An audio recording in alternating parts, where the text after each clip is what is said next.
children, great to see you again. I loved having all of your emails sent to me with your photos of soup making.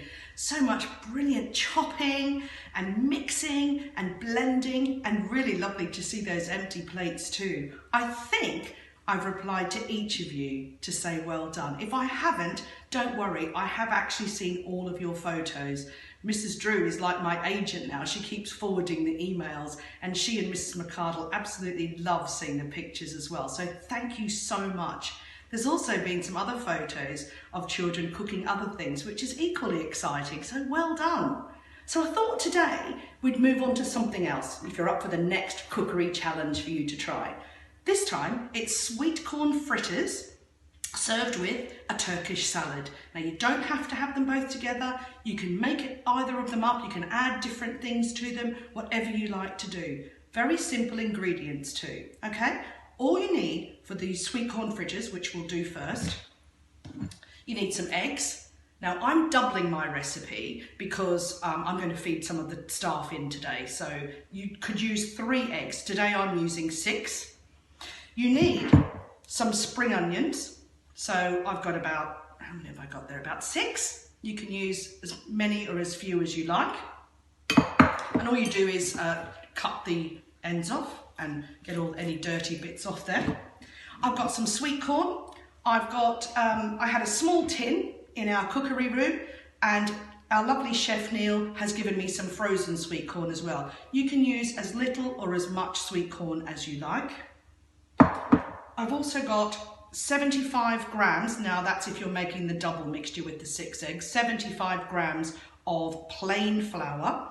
And if you've only got self-raising, it doesn't matter. Plain flour though, and I've put in some salt and some pepper, just for a bit of flavour, and some milk.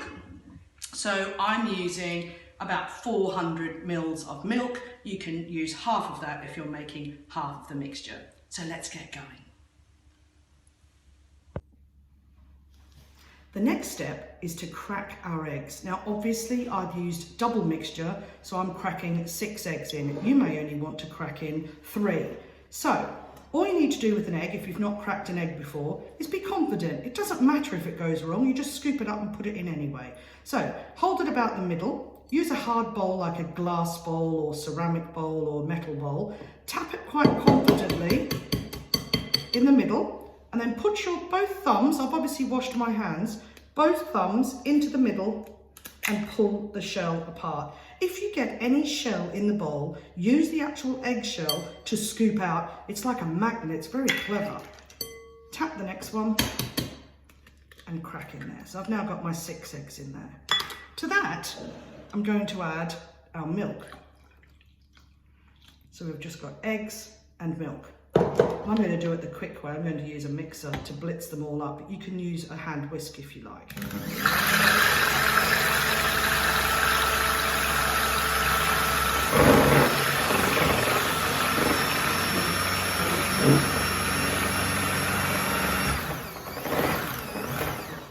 Lovely. Nice and fluffy. So that is perfect for what we need for our mixture. I'm going to put that to one side. I'm now going to get my main big bowl, and to that I'm going to add my sweet corn, probably about, it doesn't really matter how much, you decide. And then a really quick tip for you when you add the spring onions is to use a pair of scissors. You don't have to cut this time, so you just cut them straight into the bowl. Now I'm doing 3 at once, you might prefer just to do 1. So you just cut like that, nice small pieces. You don't want big thick chunks, nobody wants a big chunk of onion in their fritter, just a nice thin slice. Take as long as you need, cut them through with the scissors, or as I say, if you want to do, if you're a bit older or a bit more experienced in the kitchen, you can do more than 1 at a time and add those to the bowl. So I've chopped up all of my spring onion and I've combined that with the sweet corn. The next step is to add the flour into the eggs and just give that a stir. The good thing about these fritters is you don't have to panic about getting all of the flour mixed in with the eggs. If it's a bit blobby and lumpy, it really doesn't matter. They'll be absolutely fine, because you're going to continue mixing by adding the eggs and the flour in with our sweet corn and spring onion mixture. That's it. That's all you have to do. You've now got a lovely batter. Now, if you think it's a bit too thick, add a bit more milk. If you think it's a little bit runny, add a bit more flour. Mine is a little bit runny, so I'm going to add a bit more flour. And I'll show you what we do in the next bit with our frying pan. So I've heated up some oil in a frying pan. Please get an adult to help you with this stage. So I've got a nice hot pan, and I'm going to add our fritter mixture. Now obviously you can add as many vegetables as you like. You can finely chop broccoli, you can add peas, you can add whatever you like really, but this is just a nice simple recipe. You drop the mixture down into there. I've actually added another 20 grams of flour because they're a little bit thin. Sometimes the eggs can be a little bit more liquidy. Just keep the spoon nice and close to the pan. Get an adult to help you because you are dealing with a very hot pan with some oil in it. So it's a really good idea to let an adult help you because we don't want anyone to get burned. So can you hear them sizzling in the pan? Just leave them for a couple of minutes and then we'll turn them over. So after a couple of minutes, when you can see quite clearly that it's starting to get brown around the edges, very carefully slide an egg slice underneath and turn them over. Always try and turn away from you, so don't push the mixture towards you in case you get any splatters, or ask an adult to do it for you. Look how crispy and brown they are. They are going to be absolutely delicious.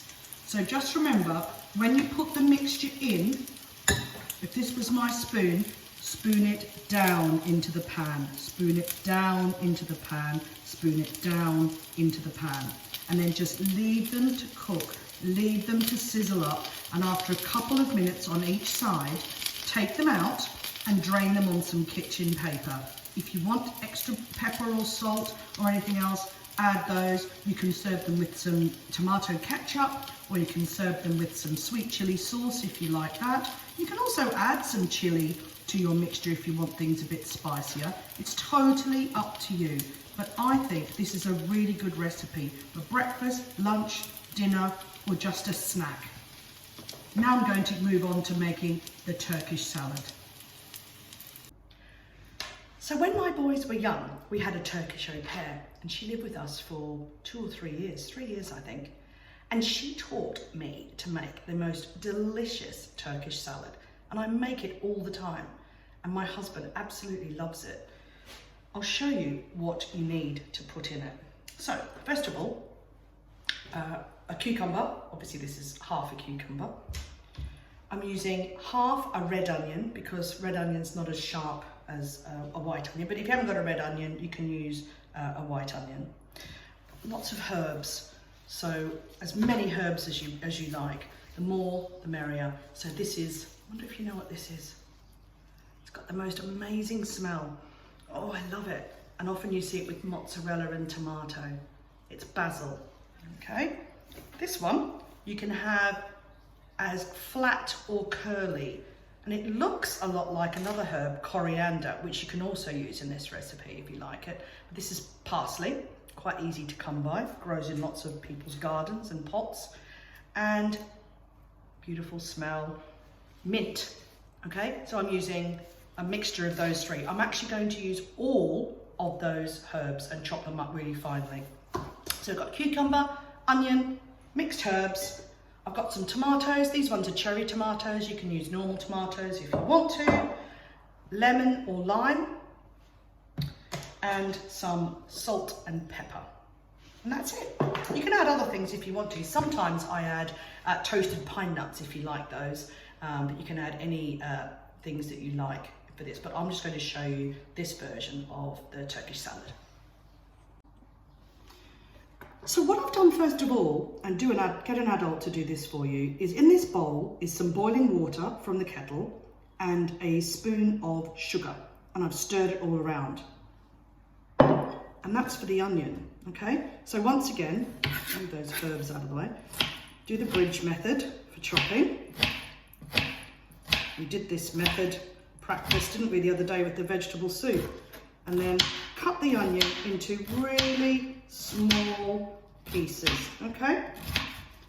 Keep your fingers well out of the way. Cut those onions, half an onion. You can add more if you like lots of onion, but I don't like to overdo the onion in this recipe.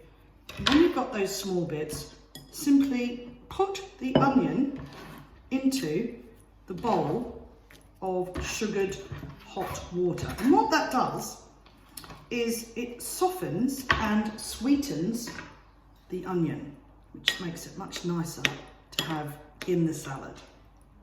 Put that to one side. And then the next thing is the cucumber, which I've washed. And obviously, I'm sure you've all washed your hands before you're doing this, very important. Slice it down the middle, and very carefully, we're going to slice out the seeds like that. So you're just left with the cucumber without the soft, wet seeds in the middle, okay? You might need some help with that. And then simply slice that down into very thin strips. And then, again, very small pieces of cucumber. And I'll show you up close what I mean. So just small dice like that, and add that to your bowl. So I'm going to keep chopping the cucumber and add that in my bowl, and I'll come back to you. So I've chopped my tomatoes in the same way. So if you've got cherry tomatoes, they're not quite as easy to chop as big ones, but literally just chop them into small pieces, keeping fingers well out of the way. Keep the juice. You don't want to drain the juice off. The juice is good. So inside into my bowl goes the cherry tomatoes. So we've got the cucumber and that little escaped one, cucumber and our cherry tomatoes in there so far. Now I'm going to get my herbs and I'm going to chop them just literally all together. Put them all together, and they're all going to be chopped. You can put the stems in as well. It really doesn't matter. Nice small pieces again. The stems have got so much flavour, don't throw them away. Sometimes mint stems can be a little bit tough and woody, so you don't necessarily need to put those in. In this salad, you can also, if you want to, add some feta cheese. If you like feta cheese, it gives a lovely salty flavour to it. Or if you want to grill some halloumi cheese, or just put no cheese in it, doesn't really matter. But I would just like to give you some ideas to make it a little bit different. If you like olives or capers, you could add them too. So now I've got a lovely big pile. Oh, the smell, if only you could smell this beautiful scent of our herbs. So I've added those in to my salad bowl, there it is. And then I'm going to get my lemon or lime, and it's always a good idea to run your hand over it to help the juices get ready to be squeezed. You can also put it in the microwave for about 30 seconds and that softens a lemon or a lime as well. And I'm going to squeeze the lemon or the lime. If it's got seeds, you just squeeze it over your hand like that, and oops, and let the seed, I haven't got any seeds, there's no seeds in this lime luckily. But if there are, if you were doing a lemon, I just hold my hand like that and the seeds stay in your hand while the juice goes through. Okay, I'm now going to drain my, my onion and add that and some salt and pepper, and I'll come back in a second and show you just what it looks like. So look at what we've made. We've got our lovely sweet corn fritters and our Turkish salad on the side. Absolutely delicious, nutritious, and trust me, you should try this. You'll really enjoy it. So that's it for this cookery session this time? Give it a go. Send me some photos. Tell me what you think. I'd love to have your opinions. Right, I'm off to have some lunch now. Bye.